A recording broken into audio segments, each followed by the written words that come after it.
Okay, Showdown, Thin Lizzy. It's on Nightlife. There's a version of it with Gary Moore that, if you can find it, it's on the deluxe, I think it's called, edition of Vagabonds of the Western World. It's really good.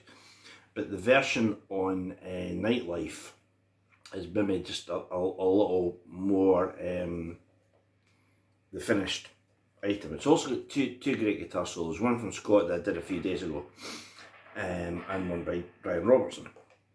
Now they play over different sections, so that's one thing. Scott's is over the D minor 7th chord that I mentioned. It goes D, A, C, F, A. Right. Brian's is played over the, that's F sharp minor 7th. And it's like,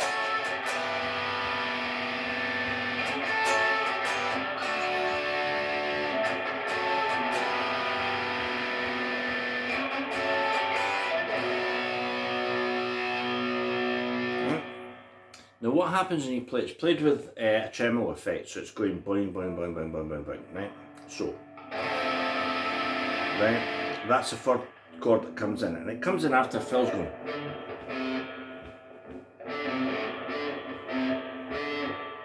So it's very funky.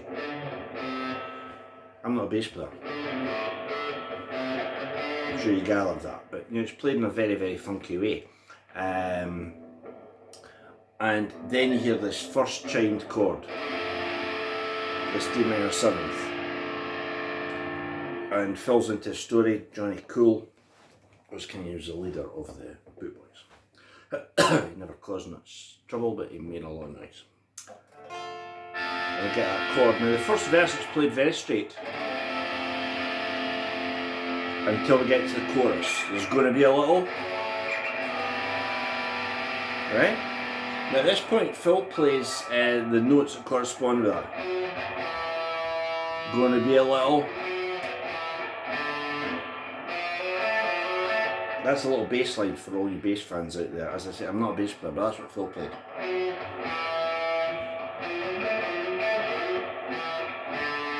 Go down to the D note, then same line again.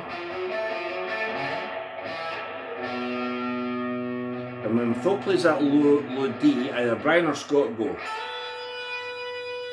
play a high D, so you've got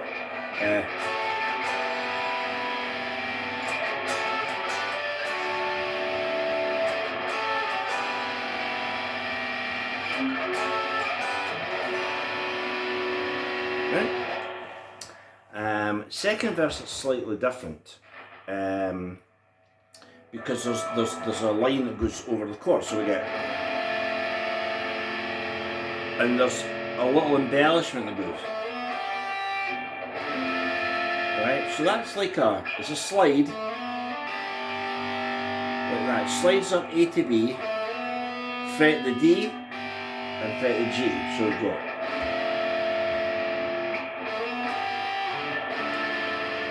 But the first time it does this, like that, you just slide off this C, F rather to an E. Second time, still the same chord. And the third time, sorry if I played that right, the third time it's, so that's C, A, F, C. So again, that's kind of spelling out the D minor 7th. And then we're going to this. There's going to be a little. Scott plays this great solo in the middle over the. And then it goes back to the Showdown section.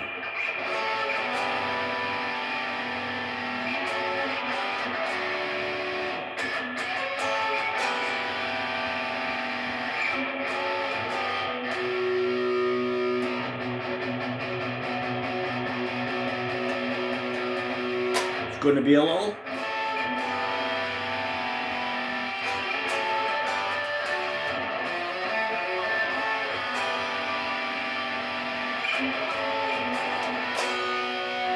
That's what Brian plays his solo over, and he goes.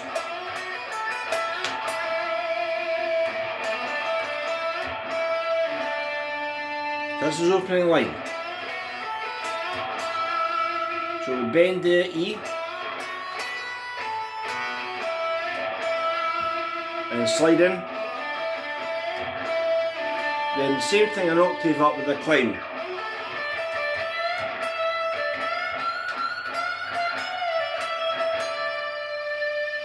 So we bend that E note again.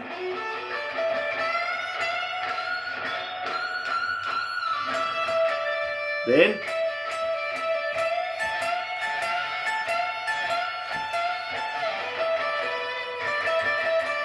up to the tonic, 2 bends.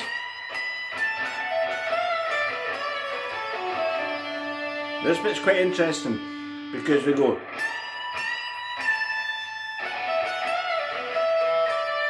and then bend the C sharp.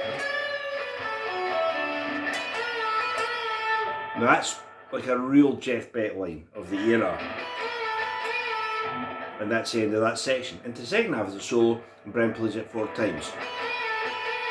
So what we do is we fret the B, bend A. Part 2 starts here.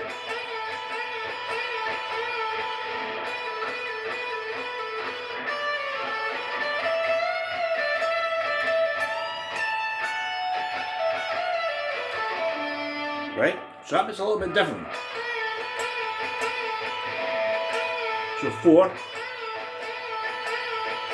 making 6 in total.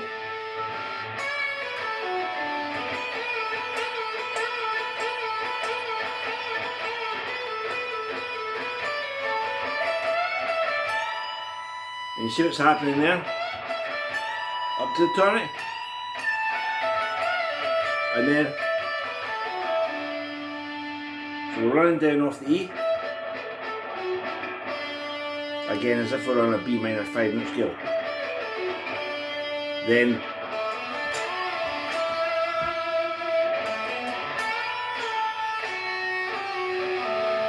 that's a lovely bit,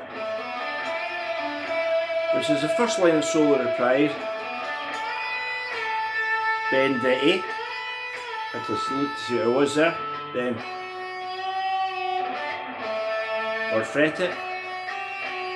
So we've got F sharp, G, D, A. And the band's ready to go. And Brian goes.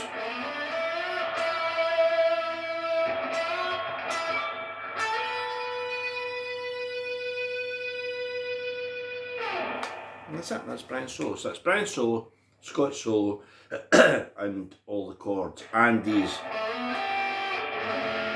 all these little funky chord bits. On the third verse, when Phil sings that "King Cool We're All the Kings" line, it sounds like a guitar with a tremolo bar or something, because you hear that chord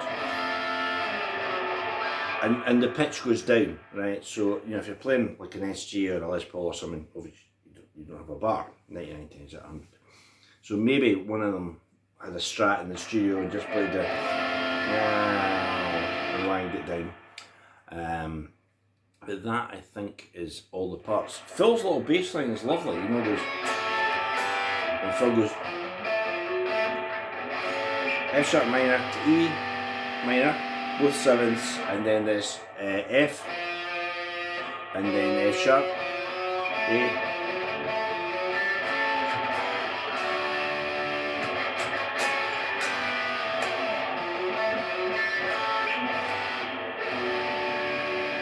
and this high.